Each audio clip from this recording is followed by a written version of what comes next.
Peace, peace. What's good? Peace. Grand rising, kings and queens. Grand rising, grand rising.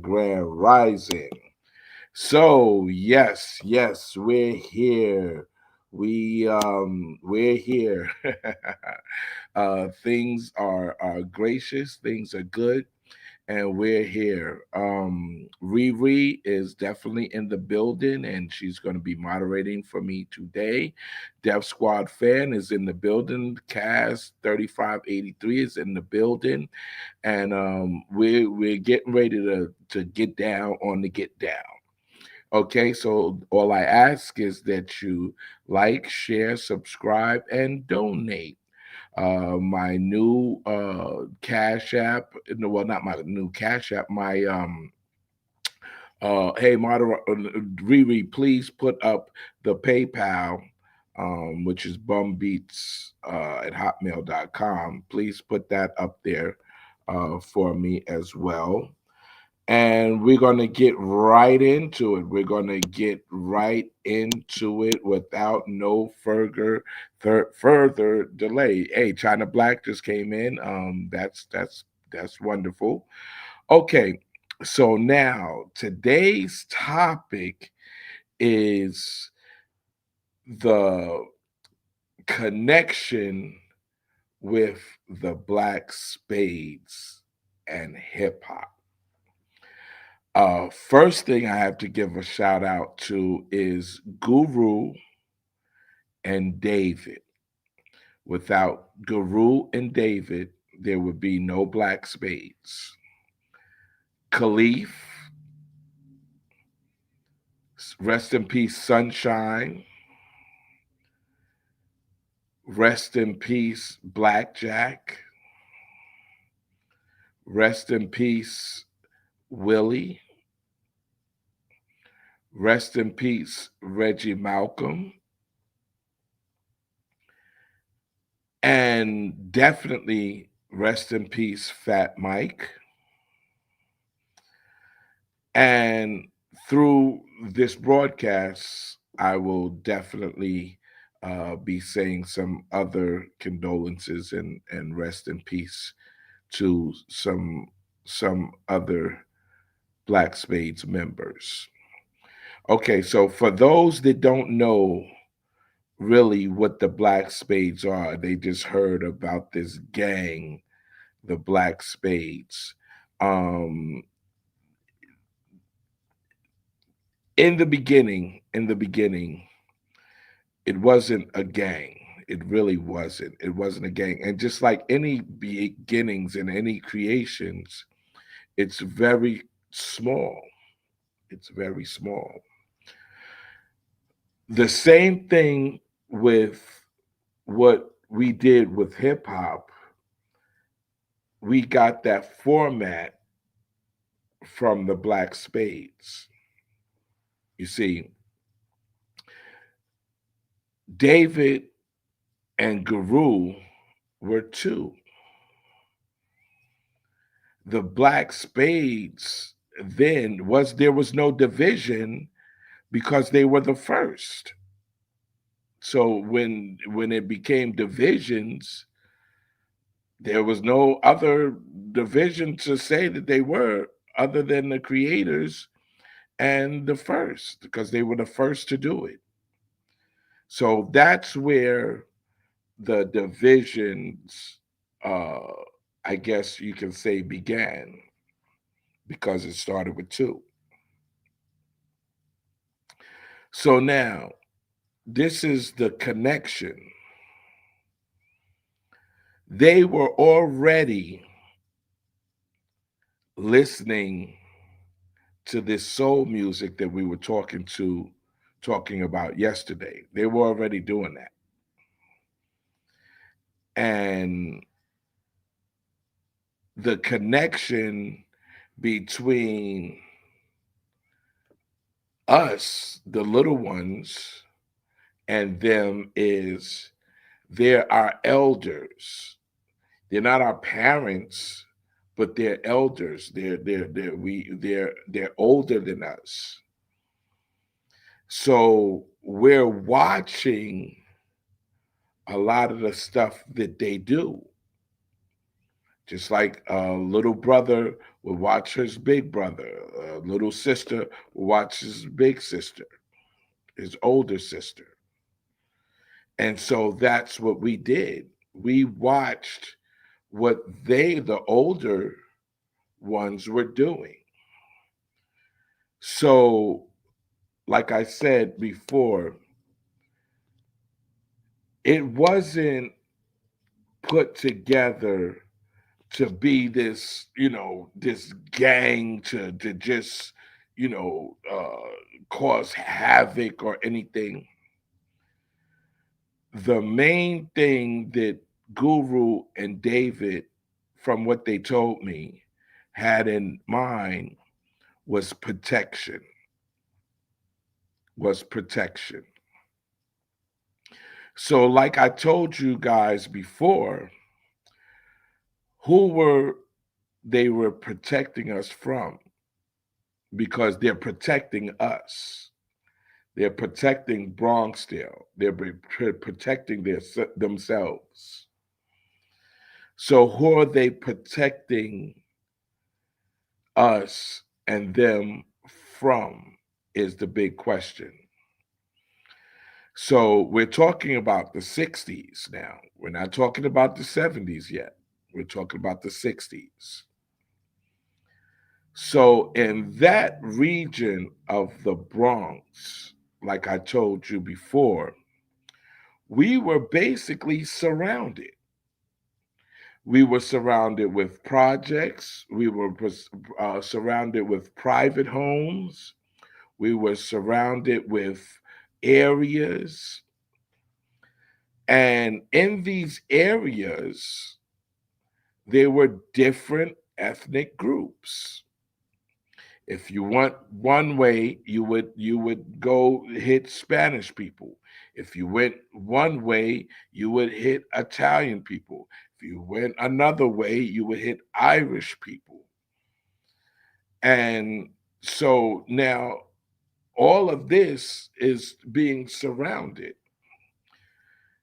So we're like I said, we were watching everything that they did. So if Guru and David were in and Khalif were into the martial arts, then that's what we wanted to do. We wanted to do martial arts.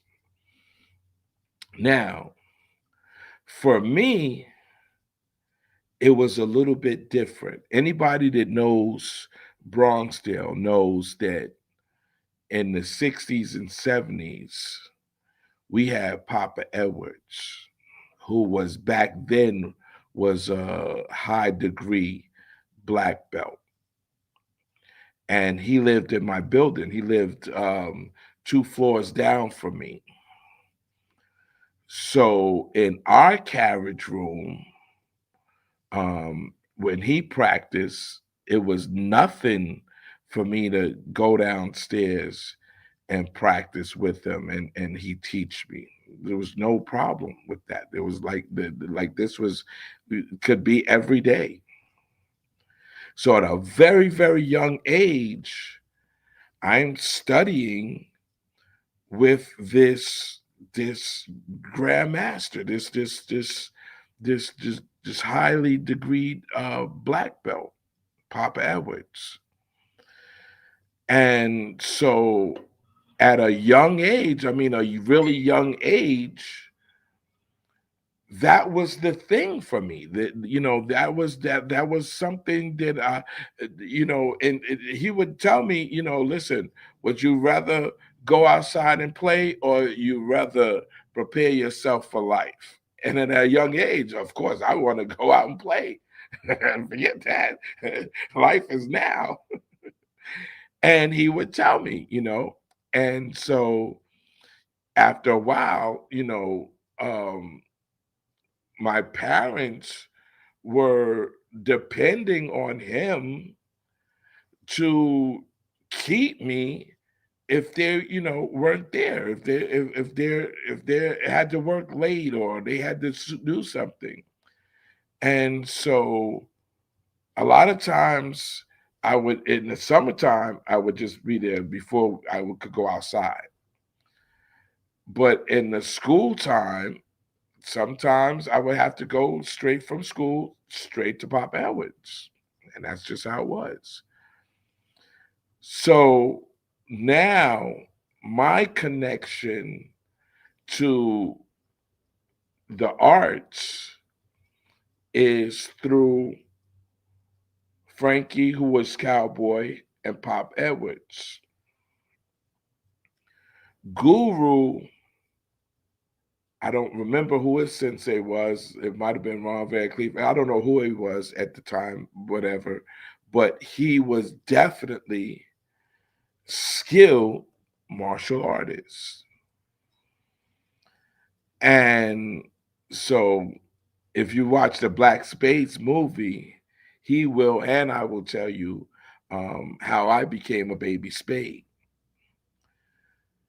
So at that point, like I said, it was very close knit. It was very small. It was very small because it was started with Guru and David.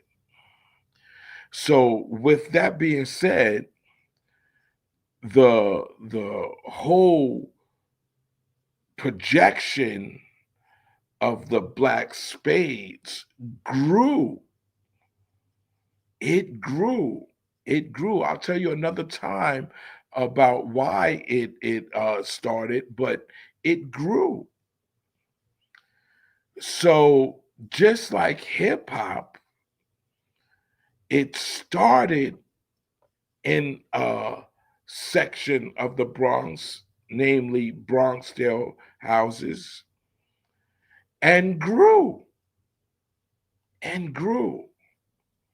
So for those people that insist that hip hop didn't start in 70 and 71, the ones that say that that it could not have started in 70, 71s are the ones that were not a part of this close knit community.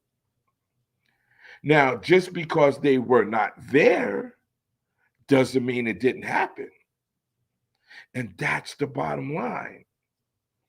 Just because it wasn't there, just because it wasn't in the books, just because it wasn't heard, doesn't mean that it wasn't there and that it didn't happen. So now, remember, like I said, since it's so close knit, and so since there's so much protection going on, Bronxdale was hard to come to. If you didn't have a family member or you knew someone in Bronxdale, it had a dome around it. You couldn't come in. And that's just point blank, period. And then, I'll let Young Black tell you this part.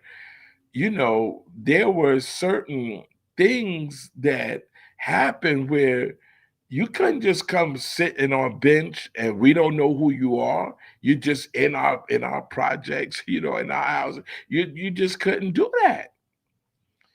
So a lot of people could not tell you what was going on. And so that's one of the things that got me to really just go off on Charlie Rock, because we know for a fact that he was not in our projects in 70, 71, 72, 73, 74, 75, 76, 77. We knew that. So the only thing he could do is hear what someone said that someone said, because he could not have witnessed it.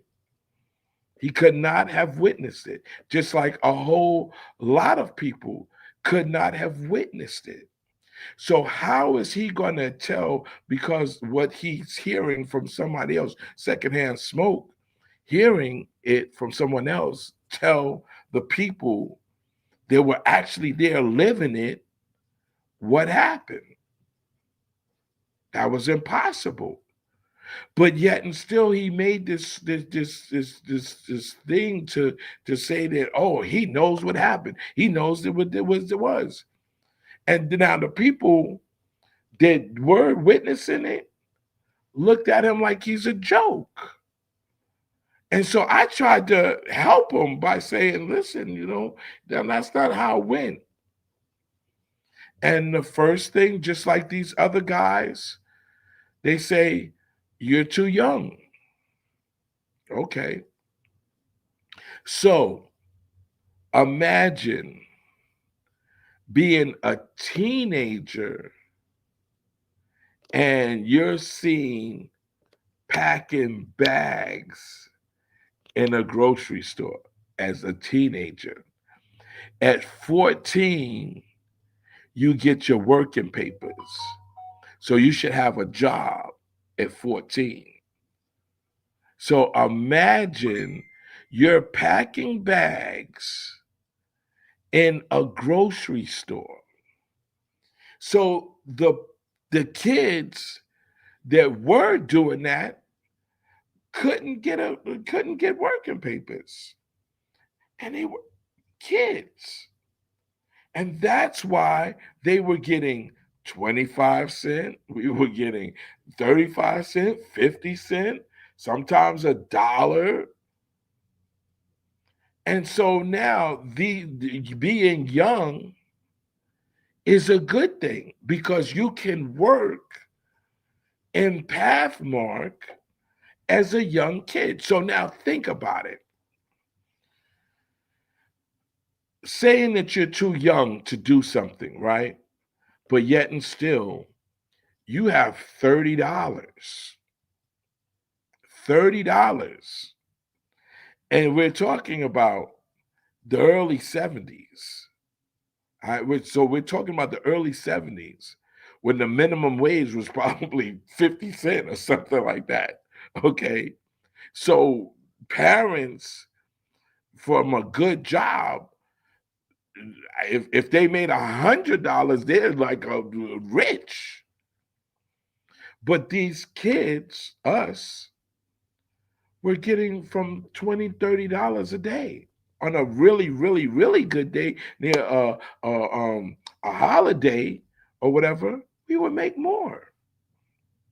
So if you go at 7 o'clock and start packing bags or bringing bags to someone's house, I mean, or even go to the house or to the car, and you stay from 7 o'clock to maybe 3 o'clock, like as if you went to a school day, and you stayed, how much money, how many quarters and 50 cents and dollars are you going to make? But we're kids. So imagine that. Imagine we're getting this money and every day and we're kids. What can we buy with this money? What can we buy with this $30 a day? What can we buy and have? So, like I said, the older kids would protect us and put us under their wing. They would put us under their wing.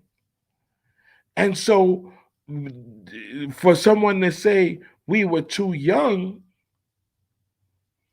that makes it even show the difference of what we were.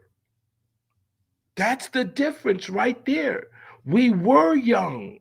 We were, and we were making $30 a day to when parents were maybe making 10, $15 a day. And we're making 13 and more sometimes a day, $30 and more sometimes a day. So all of those people that say you were too young to do something didn't have what we had. And so it's so hard to understand what we were doing. So it's so when Charlie Rock said that I was too young, that I was looking out of the window, he had no clue. He had no clue of who was there, who knew us, what we were doing in the staircase, what we were doing in the ramp, what we were doing in the carriage room, what we were doing in the hallways. He had no clue. None. Most of the activity that happened in our projects happened in the hallways and in the staircase. We could have 50, 60 people in the hallway at one time. And this is pure fact. Pure fact. So if we got teenagers in the hallway and we coming up and we do we bad and everything, we running with them and they saying it, we're hearing everything that they're saying. We're doing what they're doing, point blank. If they say, okay, yo, we're gonna do this or something, we're gonna do it because we're with them. And that's the point that people don't understand. And for the black spades now, you have to remember the black spades became so strong that people from other gangs came to join the black spades because their gang was not couldn't even compare to the black spades.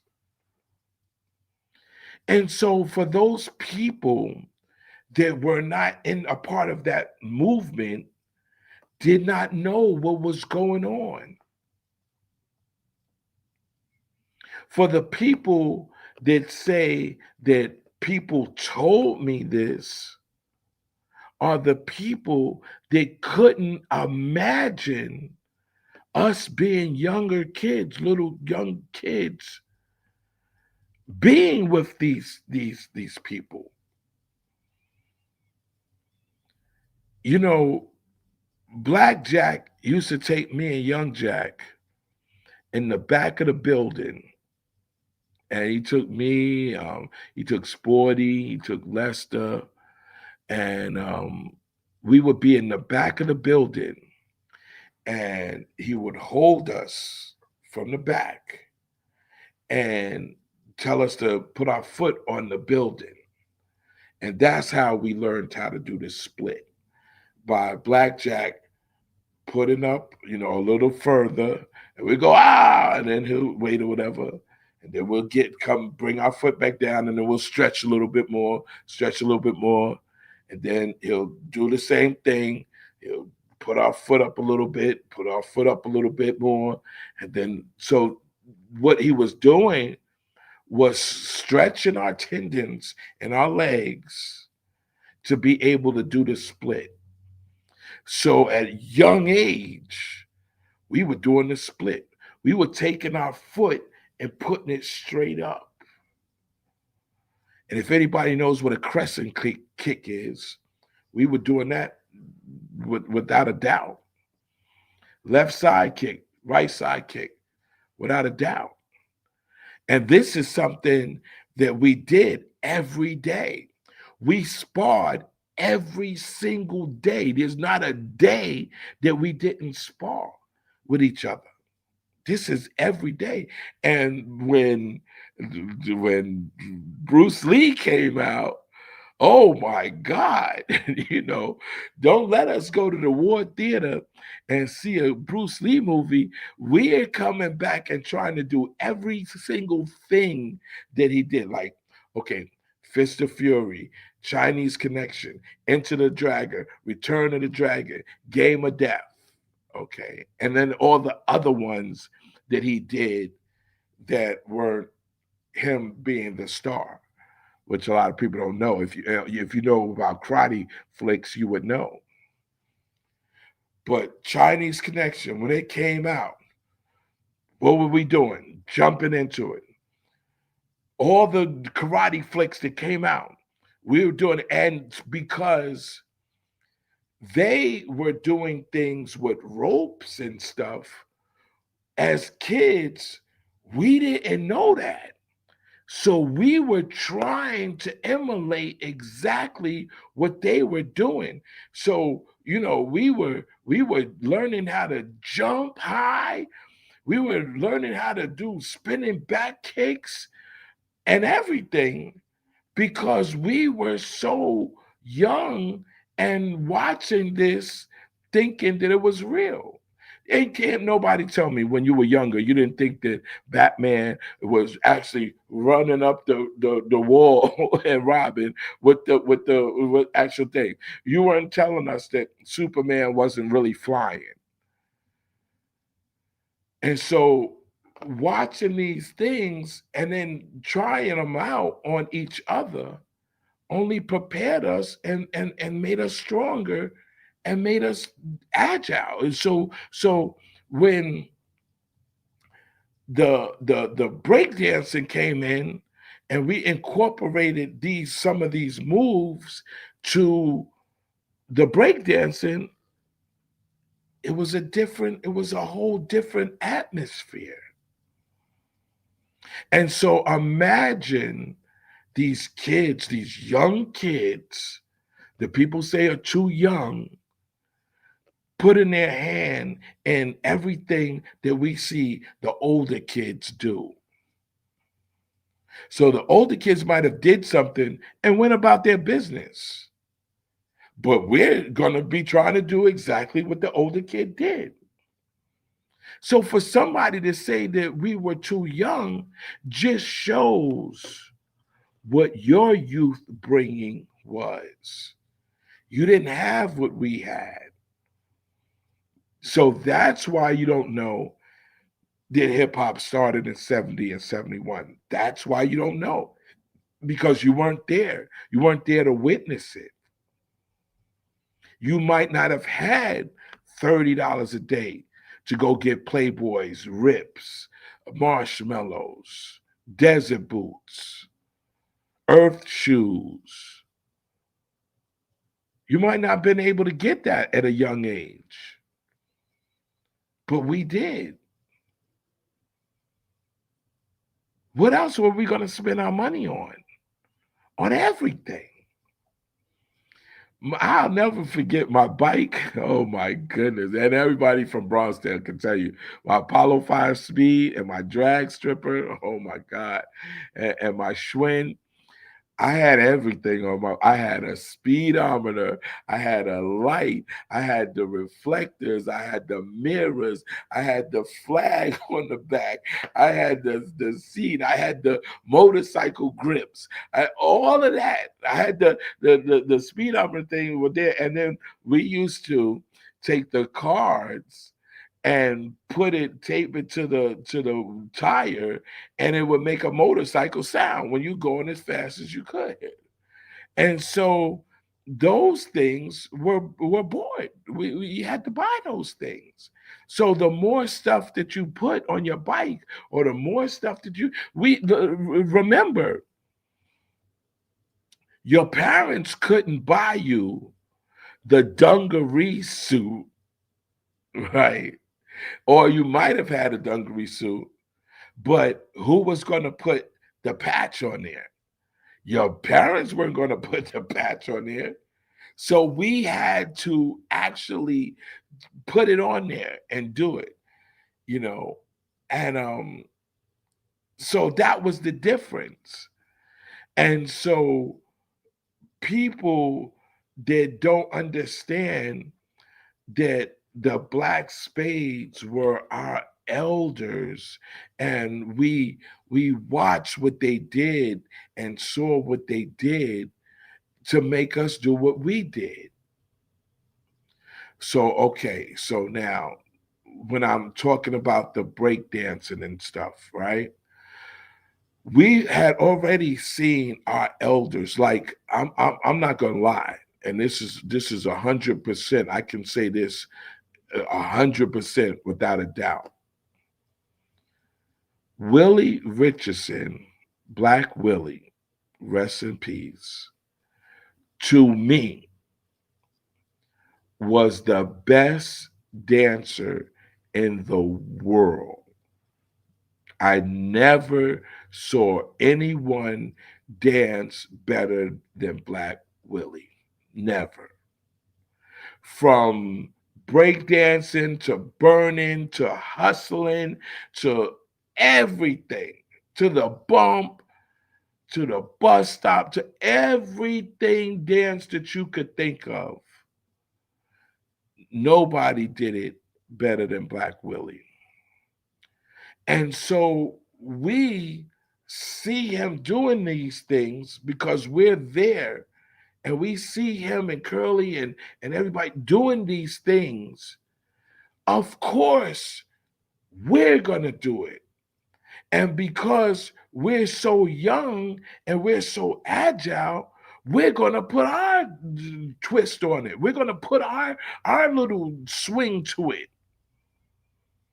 So that's why I say, okay, we when we created things, we were going on the fly. We had already saw what they were doing, and we took it a little bit farther. And that's what the difference of Bronxdale was. We always took something a little bit more. We always did it a little bit more. So just like the Black Spades, they started with two, but they had to have a little bit more people. They had to have a little bit more study of karate. They had to have a little bit more to make security. And that's what we did. Okay, I see one of the comments and it says Five Fingers of Death, China Black. Five Fingers of Death. Oh, Five Deadly Venoms. All of those movies. I can sit here all day and put those movies. But remember, when we saw Five Deadly Venoms, right? You couldn't tell us that we weren't one of them. You couldn't tell us that we weren't one of them. and, and so imagine these kids, these young kids, going to the movie, seeing that. And before you get out the movie, you're trying these moves because a lot of, and this is another thing that people don't realize. For us, the Ward Theater, we could watch the movies from the time we got there till they closed. So we could watch the movie 4 or 5 times, the same movie. And so imagine doing that. Imagine watching the movie and coming out and trying the exact move. If you saw Five Deadly Venoms, you know what I'm doing right now. You know exactly what I'm doing right now. Okay. So, okay, you know what I'm doing right now. If you saw Five Deadly Venoms. Okay. So, those experiences, those are what led to our knowledge and our experience to be able to create something. That's what enabled us, that made us be. Yes, he said it. He said it right there. Tate said it right there. It's the snake and the centipede. He's, oh my God. Tate, you're the man. You get the stars up there. I got to put that up there because he knew. He was the first one that said it. Okay. So a lot of people just didn't know what I was doing right now. They didn't. But he said it. He said it. Snake and centipede. So thank you, Tate, too. Thank you. Because that's exactly was it because I wasn't going to say anything. I was not going to say anything. But he said it. He said it. So, like I was saying, so now look, this is the catch. Remember, so just like Tate too said that couldn't be told. So somebody couldn't tell you that that's what it was. Nobody could tell you that that's what it was. You would have to experience it and you would have to know and to know. So for people to tell me that, oh no, the older people told you something or whatever, that just shows that you couldn't get these experiences unless you were there and you witnessed them and you did them. And so the connection of the black spades was what we were looking to do. You know, I'll tell you the story about Young Black because Guru and Snoopy and they had job.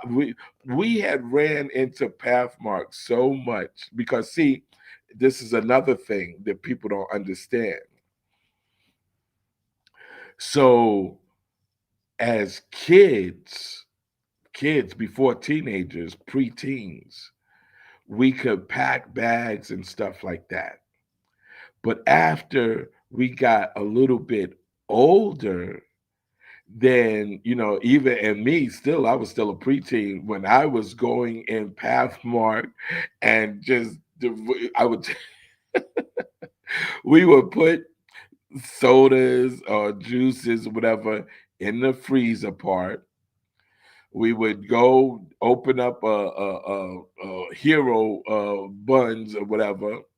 We would go to the turkey and the cheese and open up a spoon or something and make a sandwich, a whole sandwich, and we would get chips and open up a box of Suzy Q's or whatever, and we go get some candy or whatever, and we'll go in there, do that early. We'll put the soda in there early, and then come to make our sandwich and everything, and then break out and leave. Since we couldn't really do the bagging and stuff no more, we would take steaks and steaks or we didn't even know, but even back then shrimp was expensive and crab legs and all of that stuff was expensive still back then. And they even had caviar in the jar. We didn't know what caviar was, but if the bigger people told us to get the caviar, we'll go get the caviar and we'll sell it in the projects. That was our way. That was just our way. So that's not nothing that is made up or phantom. That's just what we did. And look at the stores that we had. Okay. So we had Pathmark, we had Hills, we had Woolworth, we had Macy's, we had Corvettes. And all of that is right there in the area. So early, we knew how to go in to Macy's and get the samples of cologne. The samples will be right there on the table. So we used to grab those. And that's it. Like, so why is it so hard to believe that us as young kids we're doing these things? Why is it so hard to believe that as young kids we were able to DJ, we were able to snap on the microphone, we were able to dance? Why is it so hard? Because a lot of people could not witness this. They could not witness it. So if they didn't witness it, then they meant that to them it did not exist. Now, during all of this time, you know I'm going to say it, there were no Puerto Ricans with us. There were no Puerto Ricans doing this with us. There weren't. And that's just the truth. That's just the truth. That's not nothing that I'm just saying to say it or nothing. It's the truth. I can name my crew. All right. My little crew was Sporty, Lester, Mark, Little Steve, Little Troy, Romy sometimes, um, uh, just those right there were the close knit crew. So who did we follow? Young Blackjack, Curly, Winston, Silky, Robert Jordan, uh, uh, uh, um, Mitch Green. Um, um, these were the older ones. Khalif, Fat Mike, Guru, David. All of these were the ones that were older than us that we wanted to follow, that we wanted to do. And because Mario was so into seeing us, because Mario's mind was way advanced, even though he might not have got education wise, he was far advanced. Who would think to go into a school and tell the janitor that he would pay them, the janitor, to let him DJ in the school? Who at this, and he was young when he did that. So that thought of thinking, if Mario was here today, Mario would be a billionaire. He would be a billionaire because he was at that young age, he was way advanced. And just like us as kids, we were way advanced. And so that's the part that people just can't understand. They can't understand why we looked up to, and we were baby Spades, because we had the Spades and the other gangsters to look up to. And that's just it. So for all of those people that says you were too young, China Black already told you. She put it there, and I was so glad that she put it up there. She said that Cool D explained and told her what they used to have to do for me to DJ. He told her that they had to get a crate This is how small I must have been. If they have to get a crate in front of the turntables, they have to get a crate for me to put the records on the turntables. Now, why would Cool D make that lie up?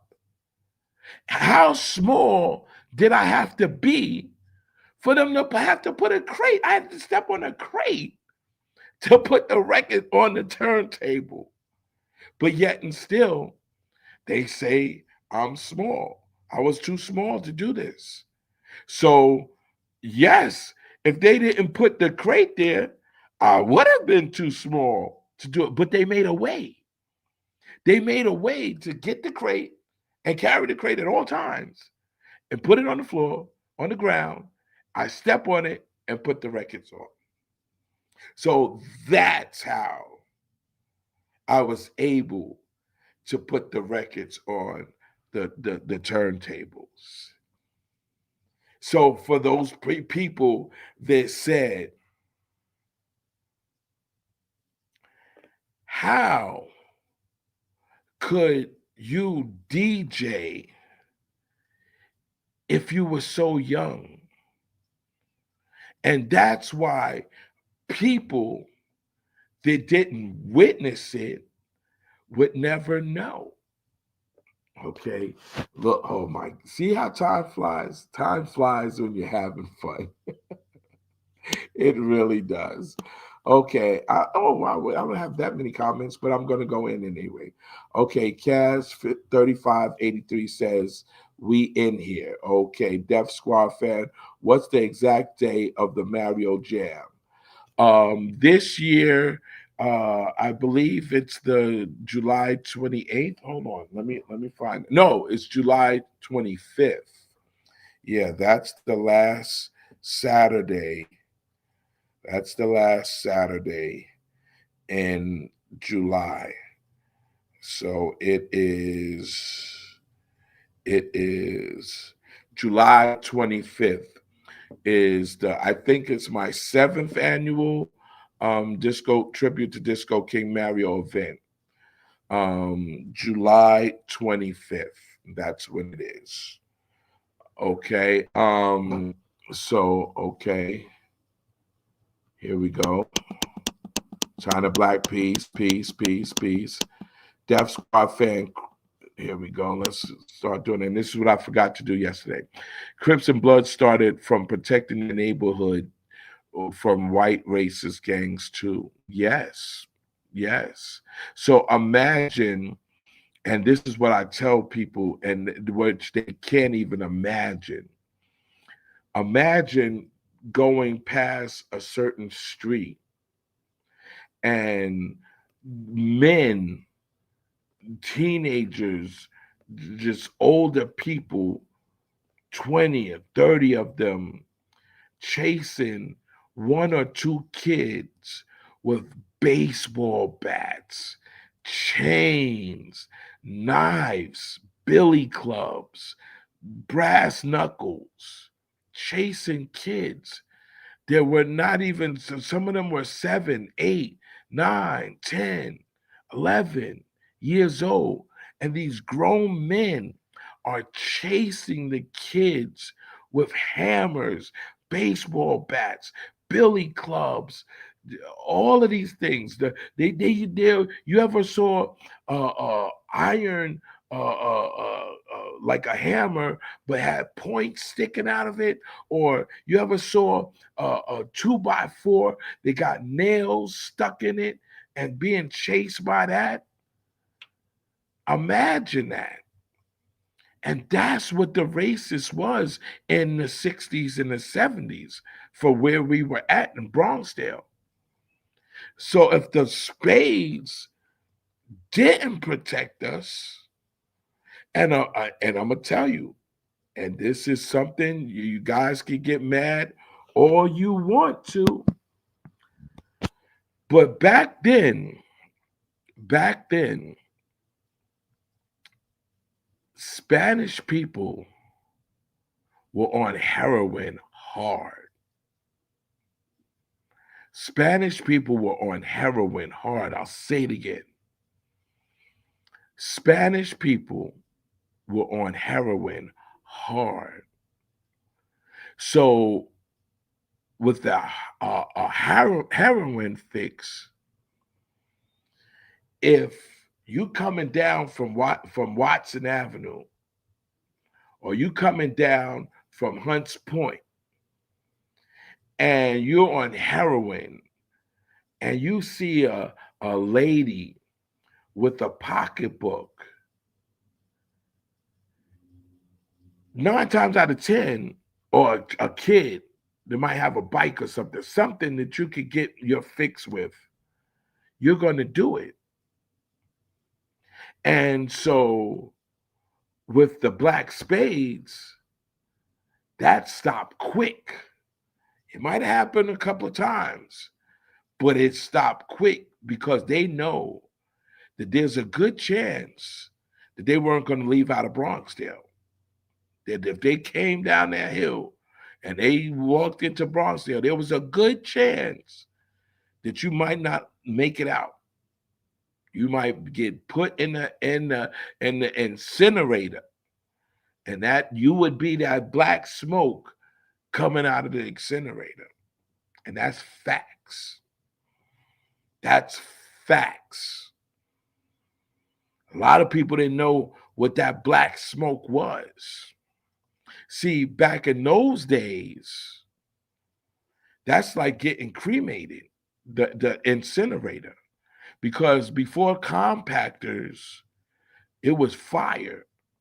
And if you were on the third floor, sometimes you'd see the flames come all the way up to the third floor, the flames of the incinerator. So to throw a body in the incinerator, that's you cremated. And then the smoke come out the chimney. So a lot of times people saw that smoke and they know what somebody's throwing out some meat or something in the garbage can. But a lot of times, keep it on it. All right. So that those things stopped. Those things like grabbing someone's pocketbook, a lady's pocketbook, or getting a kid, or going past White Plains Road, or walking into to Westchester Square or Throg's Neck or any of that stuff. Because if they did, and you come back to Bronxdale and you tell them where you was at, you better believe that them spades were going to go deep and go exactly to where it is and say, is that the one? Did that one do it? Did this one do it? And it was all over. And that's a fact. Okay. Okay, Crips and Bloodstar, yes. Okay, here, let's go. That makes sense because it would start with a very small group in the neighborhood. That's how it would start. That's what started hip hop. That's how the creation of hip hop was. It was started very small. Only a group of us knew what was going on.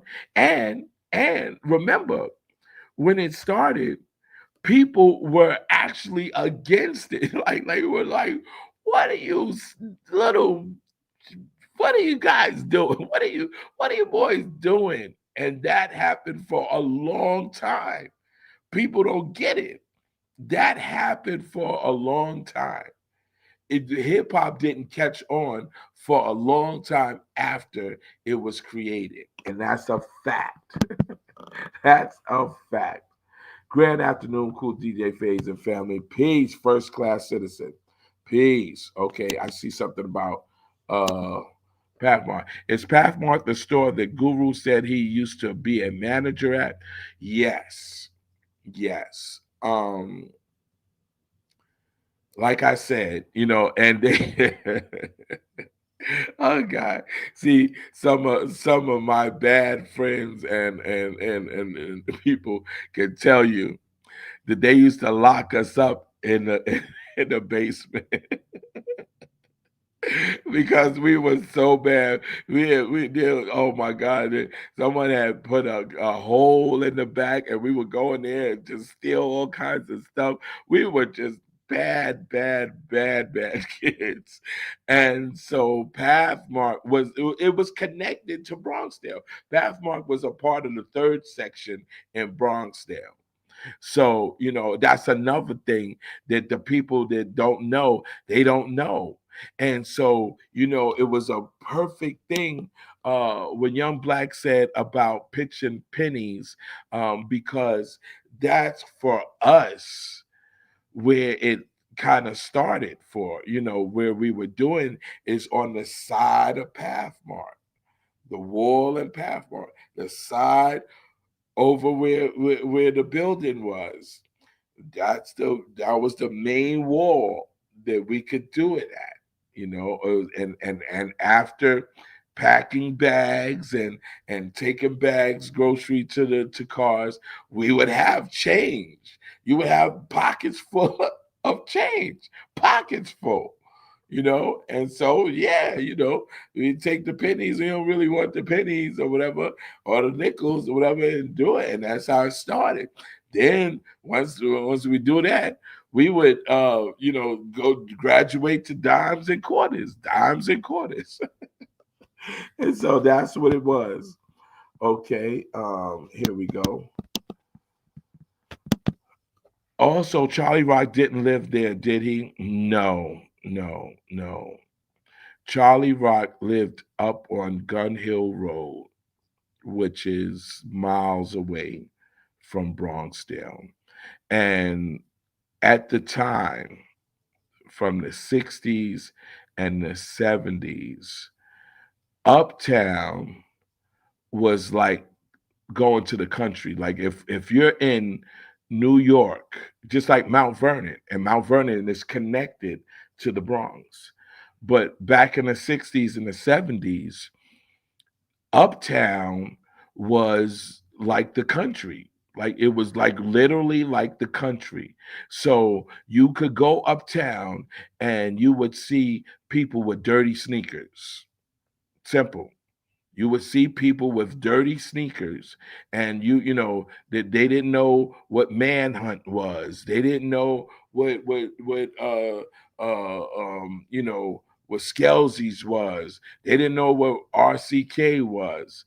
They didn't. So when I moved uptown, I couldn't take it. I was running back to Bronxdale because I couldn't. They didn't know how to do anything. They didn't. They might ride the bikes or whatever, but they wouldn't ride like how we would ride in Bronxdale. We would take our bikes to Bronxdale and ride to Harlem, to Manhattan. We would go to Castle Hill, Throgs Neck, everywhere you could think. Bronx. We used to fish where Lamberg was, and that's in over on 180th Street. They used to have this little falls, and we used to fish there. We used to ride our bikes there and get the pizza dough from the actual pizza shop. We would go and get the yeast, the pizza dough, put it on hooks and fish. Take the string and on the can and fish. So we used to go everywhere, everywhere. So, but uptown, they wouldn't come downtown and ride their bikes to where we were at. No, they wouldn't do that. And because uptown was like, and for us, uptown was like going down south. And that's just facts. Anybody that's up my age or older could tell you back in the 60s and 70s, going uptown, Gun Hill Road, Baychester Avenue, the only, I would say, hard project uptown was Eatonwall. Eatonwall projects uptown was the hardest project uptown. Point blank, period. There's no getting around that. And then when they had inner crime, that was, and they, because a lot of spades that were in, they got either kicked out our projects or they moved from our projects to Uptown. And so they had Boston Secor, they had Gun Hill Projects, they had Eastchester, they had Eatonwall and stuff. So out of all those projects, Edenwall had more of the people that were from downtown in it. So, like I said, but then that surrounding section, all that surrounding section, Baychester and 233rd and all of that was country, it was private houses. And once you pass Eatonwall, going up, there's no more buildings, especially back then. These were all private houses, meaning that they were just houses just for those families.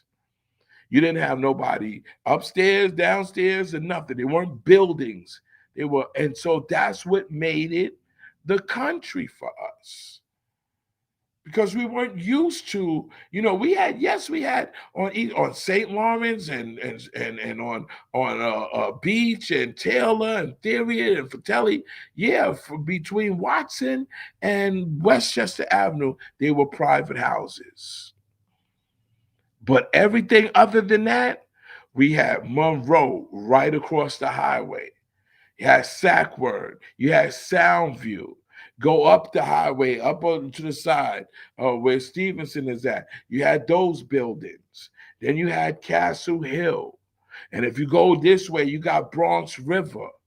Okay, so all of these projects are right there, a group of us.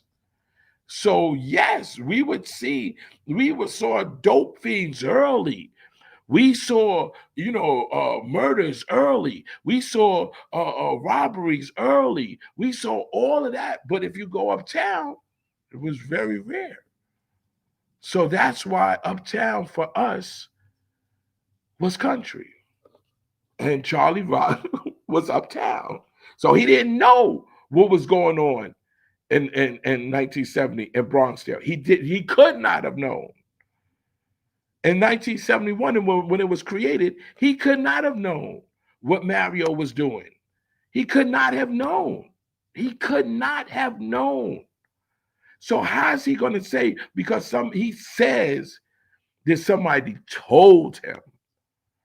But how does that work? How does that work? Somebody could have told him a lie.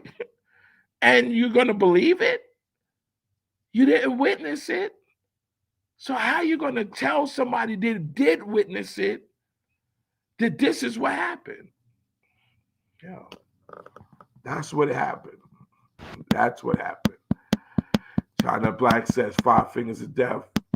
Paxton 60X says, I had a CB radio on my bike. Whoa. I had a walkie-talkie. On mine. I didn't have the CB radio, but I had a walkie-talkie. I had one of those the Army walkie-talkies that had the channels on it on my bike. Yes. And I had a Sony TV. Yes, I forgot about that. I had a portable Sony TV, and the battery pack was on the side of my bike. Anybody from Bronxdale could tell you, yes, I had that. But, jumping over stuff and everything, and one day eventually it broke and fell, and I never put it back on there. Okay. So, First Class Citizen says, them little 1-inch bottle samples forgot. Right. Okay. So, yes. In Macy's, this is how I say that people should know. In Macy's, they had sample bottles, and it wasn't just the 1-inch bottles. They had the actual bottle. So if it was a bottle this big, they had that bottle, and they had them samples. And yes, we used to go in there, get the samples. They had Pierre Cardin, they had Polo.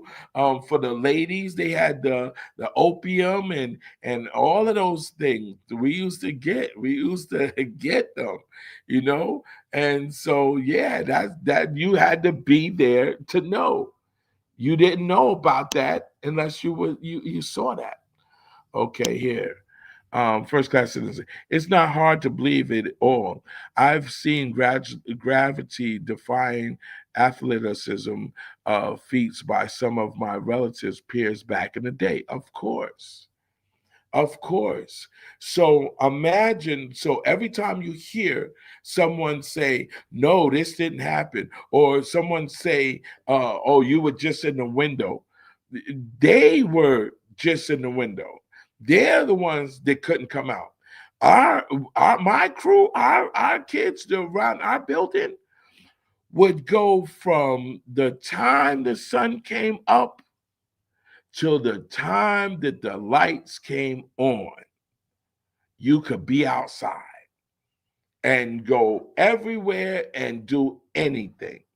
So, as a kid, who had to stay and look out the window? The only time you had to do that is if you were sick. If you were sick, then you had to look out the window. That's it. Even when you were on punishment, they would never tell you you had to stay inside and watch everybody outside play.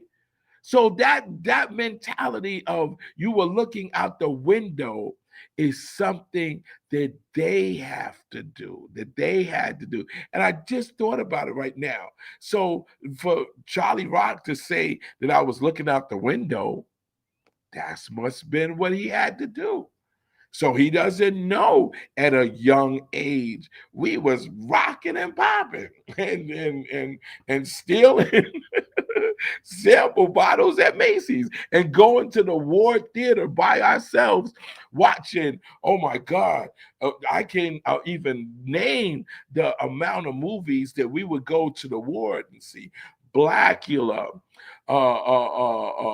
Black Caesar, oh my, just every movie you could think about that was back in those days, we would go to the Ward Theater.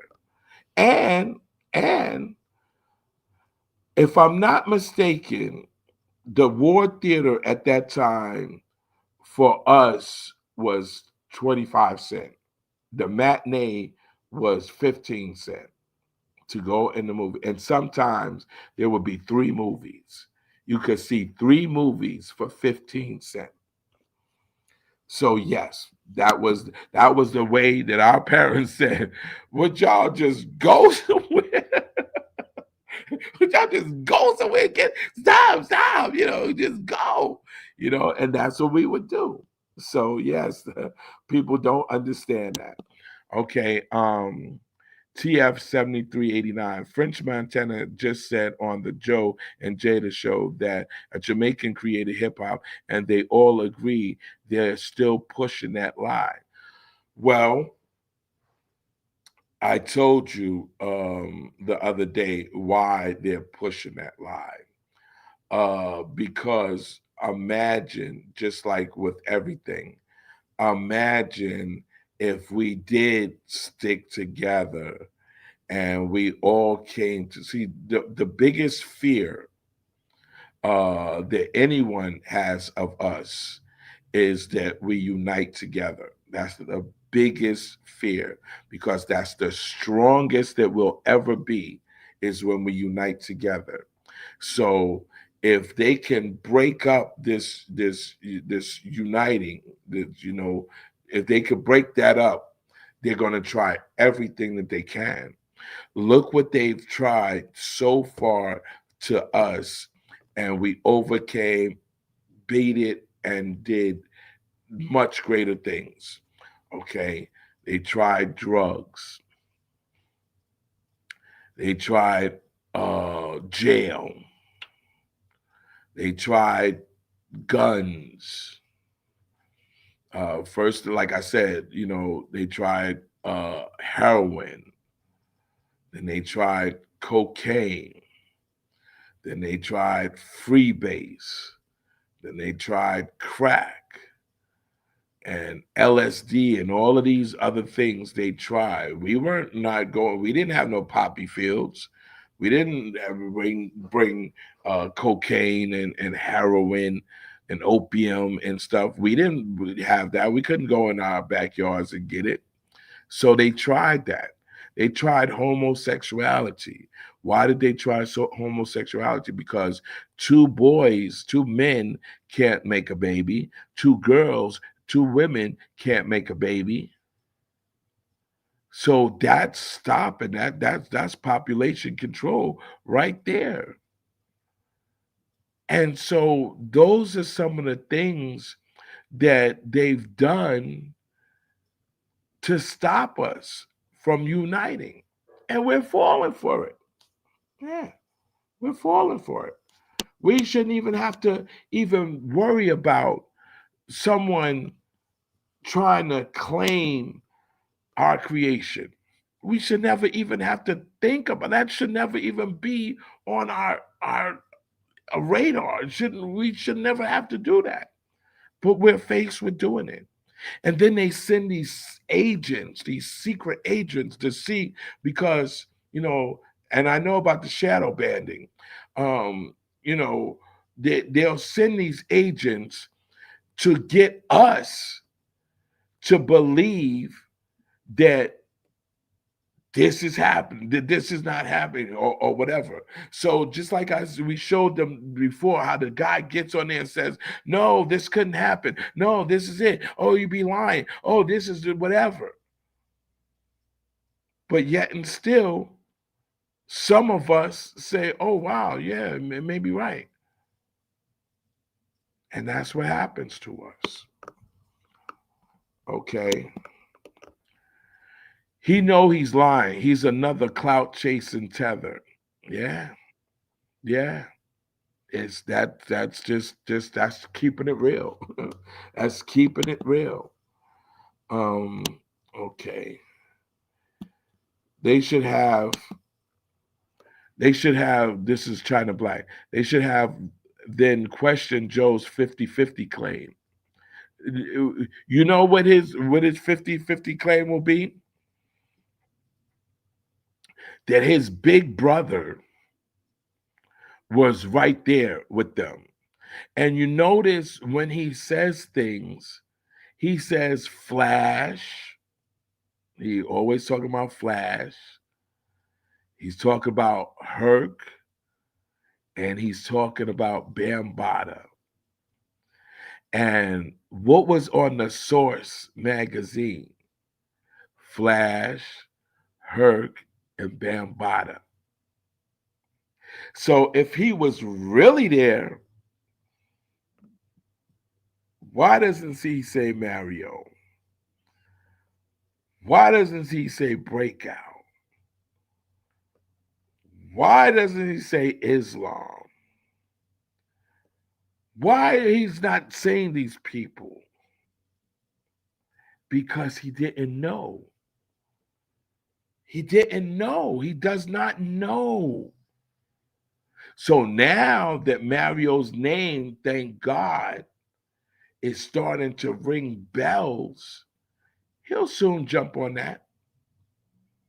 He'll soon jump on it and say, "Yeah, Mario. Oh, I used to go with Mario, and I did this with Mario, and Mario called me one day, and I did."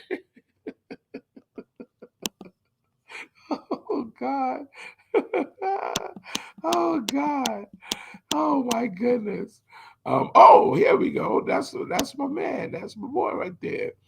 Freedman's Network says I can listen to this all day. Yes, brother. Peace. Peace. Peace. Hit that like, share, subscribe, and donate button. Peace. Me and Freedman's Network. We're boys. First of all, we're boys, and we disagree a lot of things. We agree on a lot of things, but we disagree. But one thing that I could say about true friends and true boys, we can have disagreements, but if he was in trouble or he needed my help and he gave me a call, I'm gonna be there. And I hope the same way with him and me. And that's what things are. One thing I used to say, and this is real. Me and my best friend could fight like cats and dogs. Bow, boom, bow, punching each other in the face, kicking each other, and everything. And the next day, yo, what time you coming outside now? You coming outside? Like nothing ever happened. And that's real. That's 100% real. You can ask my friends. You can ask Sporty. You can ask, God rest his soul, Lester, Steve. You can ask them. We used to fight like cats and dogs and just be whatever. But you could bet the next day, yo, where you at? Why you not coming downstairs? You know what I'm saying? But that's different than how people are now. And that's something that it bothers me, to even see that that's how people are. People now, look at it now. People have killed their best friend. People have shot and ready to run their best friends. That never happened back in the days. It didn't. There was not enough amount of hurt for a person to take his best friend that he would not see him no more. If I beat up my friend and he was badly hurt, I wouldn't be able to live with it. I would not. I would be like, that's my best friend. But a lot of the generations after us, they don't have that in us. And I know it's not all the way true, but I blame us for doing that. I blame a lot of us for selling crack. I blame it because there's a whole generation of kids and people that are crack babies, no matter what. No matter what. There's so many people that were on crack and had babies. And it's that's another story. Anyway, um Wayman Casey says, I was in Morris Park back in 2003, and two times I went was called N-word by Italians there. And that's in 2003. So imagine, imagine the 60s and the 70s and the 80s. Imagine if it's 2003. Imagine that. Okay, so yes, okay. Um Anybody chasing to try to harm kids are the ultimate cowards. All day, all day. If you ask some of the people from my projects if that's not exactly true, they'll tell you yes. With hammers, baseball, and if they caught you, don't think that they were not going to use it. They were just scaring us. They would use it. They would beat the mess out of people. And that's, oh my God. Just to think about it. That's the truth. That's the truth. That's a fact. Back then in the Bronx, Spanish people were on the streets nodding out like crazy. So am I lying, China Black? Am I lying? If you were to go to Hunts Point back in the 60s and 70s, all the Spanish people, and that's all you saw was Spanish people nodding. That's all you saw. Hunts Point, you saw that and prostitutes. Simple. You see prostitutes with no clothes on, not just a little skinny clothes.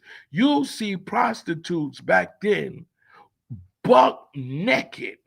That's what was straight buck naked. Our church was over there. And so we used to tell my moms to drive down this way so that we could see the prostitutes with no titties hanging out, everything hanging out. And you guys know I'm telling the truth.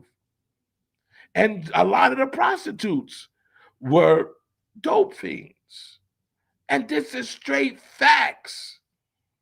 This is straight facts. So if we're little kids and we're experiencing this and seeing this, how much stuff do we have in our head to say, oh, you were too young? Nah, we seen stuff you could never see till today. And you're a grown man. You're grown. And you ain't see the stuff that we saw. That's a fact. She just said it. That's a fact. Back then in the Bronx, Spanish people were on the streets nodding out like crazy. And it didn't have to be older ones. It could be younger ones. It could be older ones. Simple. And that's a fact. And so now, these people that say, oh, no, you was too young. Were we too young to see that? Were we too young to, and did someone tell me that? Did they tell me that the dope fiends were over here in Hunts Point and up here on Watson, Morrison, all that? Did they tell me that? No. I witnessed that. So all the agents that are sent on here to discredit me, and all the agents, all the jealous ones that just that have this myth in their head that what they read in a magazine or they saw on a Wild Style or whatever, and they can't believe that anything other than what they saw is true. So you guys pick them out. You guys. Okay. I heard they did a SXU AI assaults. I don't know what that means. Sexual assaults. Oh, well, listen. Now, China Black, I want you to confirm what I'm saying. Back in the days, Spanish people were known to sexual assault their kids.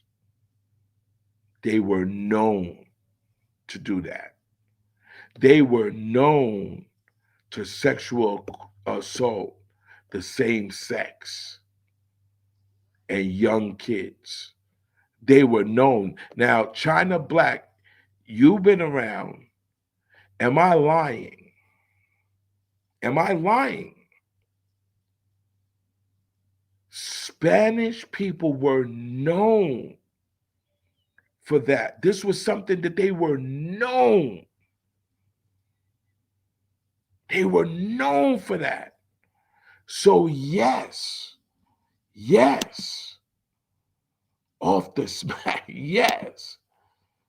Look, they Spanish men did a lot of sexual assaults on women. Yes.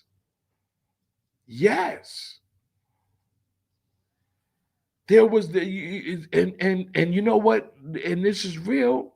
In my building, there was a Spanish guy that we all loved and everything, and he killed himself. And we never knew why he would. He had a good job and everything, and he shot himself in his head, and we wondered why. Later on, we found out that he was sexual abusing his kids. He was sexual abusing little boys. He was sexual. And this is known. And that's just a fact. So because we know that, we're not supposed to say that. We're supposed to be hush hush. Shh. We're not supposed to say that. But that's real. I like the fire better there where less rats, roaches, etc. I don't know what Riri's talking about, but yeah. Phase, did y'all use to punk Charlie Rock? Honestly, to be honest, by the time Charlie Rock came to our projects or whatever, we have been way doing we're breakdancing. Come on, man. Come on, man. 77, 78, 79, and the 80s, we was getting it. We was getting it. We wasn't thinking about no breakdancing or this or that. No. We was getting it. We was flying. We was getting money. We was getting it, rocking cars, all of that. The 80s, shoot, man, listen. We were not thinking about breakdancing on the floor and all of that stuff. Come on. And that's when he came. That's when he came. The real black spades, the founders and everything, they got jobs and was not thinking about the black spades. You kidding me? So why would we be punking him or anything? He's a nobody. We didn't know him. We didn't know him. And that's why he says he don't know you, because you didn't know him. Point blank. You from uptown. You what? We trying to move up to the good life. We trying to stack bundles and stack money so we could buy a house up there. We not thinking about what? Nah, man. We ain't know him. We ain't know him to joke on him or anything. We did not know him. That came later. That came later. By that time, right? We would have, and this is straight facts. We would have sections of places to make money back in those when Charlie Rock came. Back in those days, like Cozy Corner, Harlem, all of those places, Saint Nick, Amsterdam, Broadway, all of those stuff. We were already those were our moves. Those were our moves. We wasn't even playing with the small fries anymore. We was going to Jerry Dan, getting haircuts, getting fly Caesars, and all kinds of stuff. I wasn't thinking about no break dancing or going with the fat laces and all of that stuff, wearing some leads that we're bent out of style and all the different color leads and all that. Come on, man. Nah, we was rocking the real shit, real talk. You know what I mean? And so, like I said, the 80s for us was crazy money. Crazy money. My crews was rocking BMs, Porsches, fucking Milanos, fucking what? Oh, Benzes. What? 98s. You know what 98s with the double cushion seats on, or Park Avenue with the double cushion seats and the doggies and true spokes and what? Vogue tires? What? You're not breakdancing in the 80s and stuff. Oh my God. What? Nah, man. Nah. That was way below the level. That was way so. Somebody would say, "Yo, no, FaZe wasn't doing that in '78 and '79." Yeah, you're right. You're right. I've been elevated. Been elevated. My crew was been elevated. So yeah, that's the difference. Yup, Eaton Wall. Definitely Eaton Wall. Bronx River was nasty with the PCP. Yeah. Whoa, whoa, whoa, whoa. Now, I can definitely say that dust messed us up. And why I could say that is because I'll never forget. Okay, so one of my best friends was Black Jerry. Rest in peace, Black Jerry. And I was this is just straight facts. I was one of the first ones in Bronxdale to have a mini bike. I had a Rupp, I had a Kit Kat, I had a Honda. I had a lot of mini bikes. A Briggs and Stratton. I had a lot of mini bikes, and so Jerry, when he started hustling and doing stuff, he got a mini bike as well, and a dirt bike and stuff like that. So at the time, God rest his soul, Jerry was going to get some Zoom Bang, and Zoom Bang at the time, the best Zoom Bang was downtown, like 109th Street, 110th Street. They had the Coma, the Do a Jack, all of that. That was Zoom Bang, Zooty, you know, and so we used to go downtown and on our bikes from Bronxdale down there and get it, you know. And so yeah, my thing was because I had smoked it one time in my life, one time, one time, and I'll never forget it. Oh my God. So Jerry would, as soon as we get down there, he had to roll it up and everything. And so he told me, "Yo, try it." And so I'm trying to fake it. I'm trying to smoke it and just blow it out or whatever. But one time it didn't go inside, and I felt it. And oh my God, like I was trying to get up the curb, and I couldn't even lift my foot to go up the curb, and that was it for me. I never did Zooty ever again. But he continued. And so my thing was to go get the bottle and bring it to Bronxdale and sell it in Bronxdale.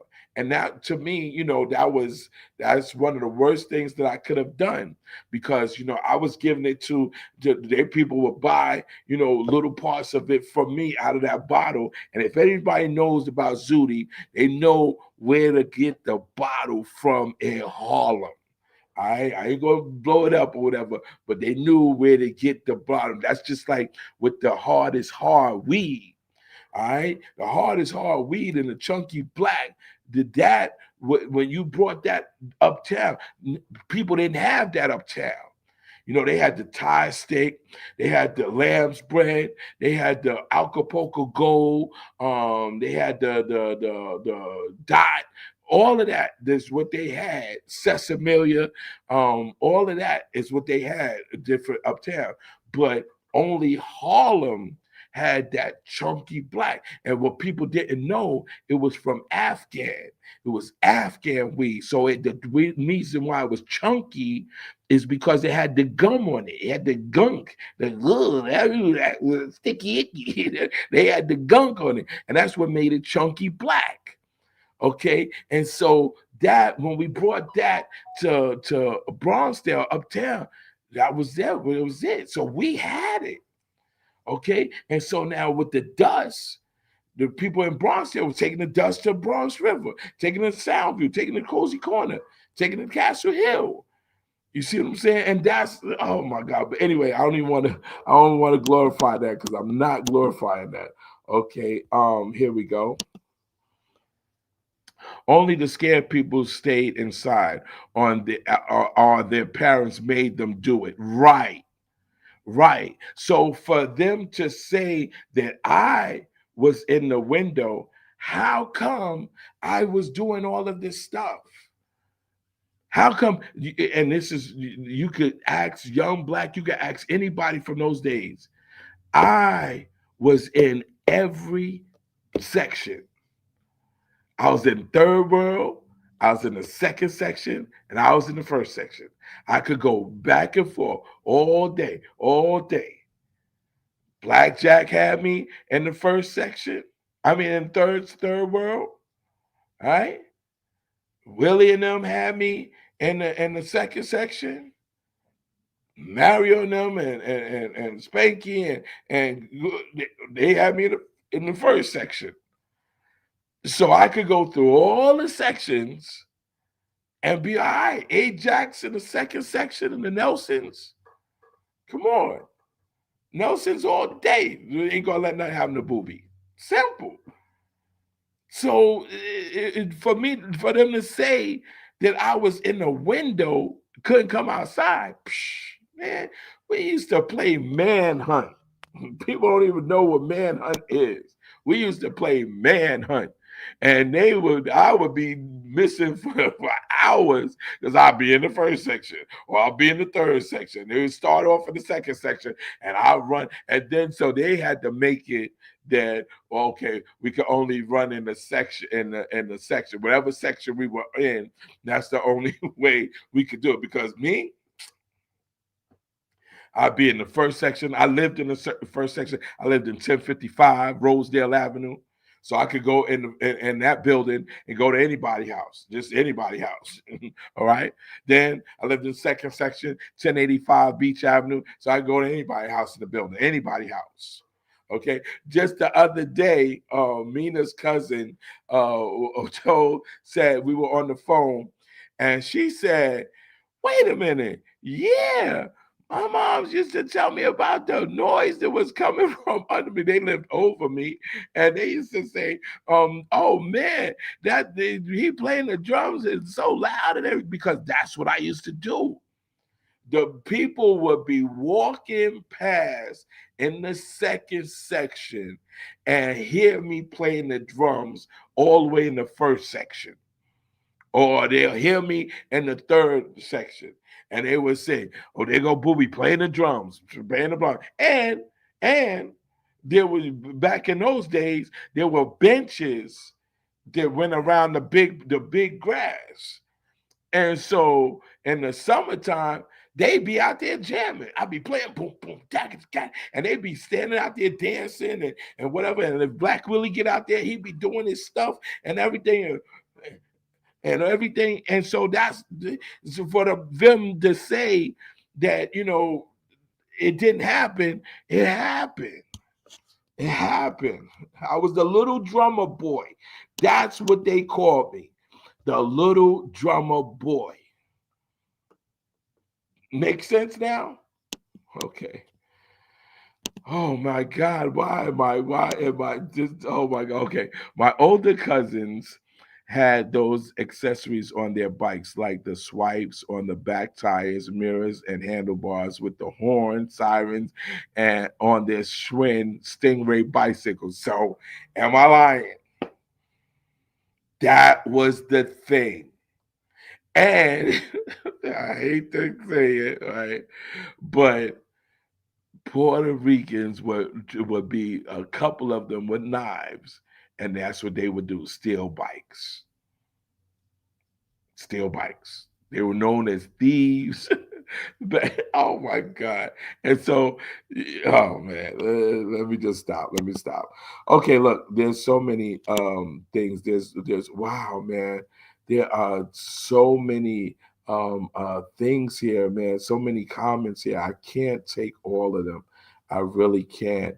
But I want you guys, please, again, please, it doesn't take anything. Just throw something in the Cash App, throw something in the PayPal, and we're doing it. I'm trying again to make these things so so that you can see these things and put these things in existence, and we could come together and take hip hop back, so we won't have to worry about them saying, "Oh, that they created this or they did that." We don't have to worry about that if we unite together and we become strong. So let this be the network. Let this be the central station for us to give our information, to make our information known, and make us to be in that one unit. Make us be that strong ones. Okay, people. This is what I do it for. That's why I do it. And so now I have to start collecting early for the event July 25th. I have to start collecting early because look, this year we're going to have three jumpy houses, a stage, and a party dome. Okay. So with this party dome, it's going to be a big dome that you could do all the private stuff that you want to, and it's okay because it's under this dome. So it's not considered the actual park. And we're going to have that this year. We're going to have a place on the side that just give out book bags, clothing.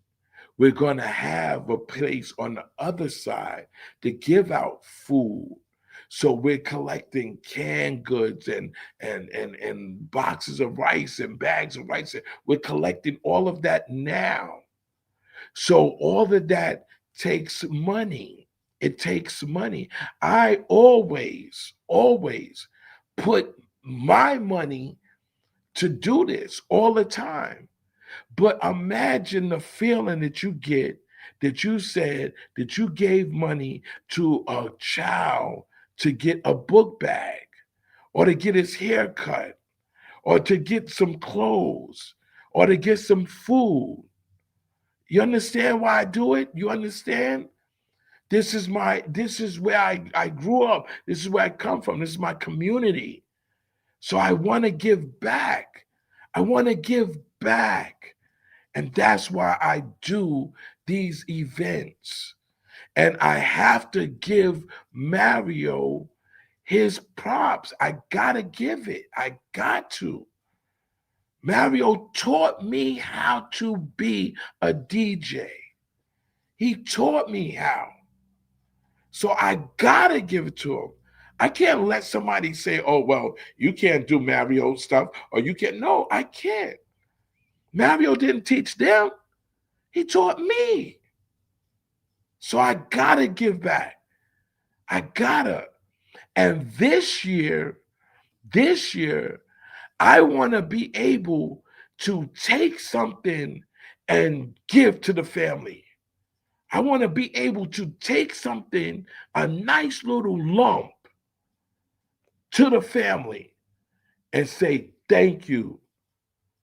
Thank you for being a part of Mario. Thank you. That's what I want to do. So I got to start now. I can't wait until April, May, June. I have to start now. That's what it is, man. That's what it is. Wow, you guys, I love you guys. Y'all was really going in today. Y'all were really going in. I didn't shout out a couple of people, but they were going in, and I appreciate it. I appreciate it. So listen, you there's someone said that they were waiting for my PayPal. And so I connected, I did the PayPal, and I didn't see anything. I saw one person, I think Marvin, I don't know if he's in here today. Marvin sent me something, but the other ones did not send me, the ones that wanted me to do the PayPal. So I did the PayPal. All right. So we got Cash App and the PayPal. Okay. So please do something and let's get it popping. All right. I'm gonna actually come off here and I'm gonna put some music in so that I can go and look at the PayPal now and look at the Cash App now and see all the people that's in here and see what it does. Okay. Peace. Like I did yesterday, I got to do it again today. We talked about Black Spades Day. We didn't really go into as much as I really wanted to, but we're going to talk about, since the guy brought up about the time that, when the 77, 78, 79, when the other people started joining in. We're going to talk about it, and we're going to talk about what they did and how they did it and where they were at, and what did the what was the reasoning why they say that it was 50-50, and why they bring those years up instead of bringing 70, 71, 72, 73, 74. Okay, so those are the years that they should be saying it would have been 50-50, but it's not. So if you guys want me to do that, if you want me to go in and do that, I'll do that tonight at 8 o'clock. At 8 o'clock. If you want me to do that, then just you put me a thumbs up. Will put me a thumbs up in here in the comments. I'll go all the way down. You put me a thumbs up, and I will be back again at 8 o'clock, 8 o'clock p.m. today. So I don't see any thumbs up. If you're listening to me, I don't see any thumbs up. So I guess I won't be go. Well, of course, Princess put the thumbs up, three of them. So Princess did it. I see Princess did it. But I see Mr. T put a thumbs up. Mr. T put a thumbs up. Let's start putting them up on the thing. Let's show them. Let's show them. Look at Princess. Look at Princess. It's just okay. Okay. Okay. All right. So you see what's happening, right? You see that we are going to be back. We're going to be back at 8 o'clock, 8 p.m. I'll put the schedule time for 8 o'clock. Follow the 50 Cent and Wu Tang blueprint. Who you want to follow that? Okay, I don't know. Okay, but that's a wrap. We're good. I'll be back here at 8 o'clock, 8 p.m. today, and we're gonna go in, and I'm gonna just let you guys know what this whole 50-50 is all about, and when they came, and who came, and what they did. And that's my word. Okay. So peace out, and I'll see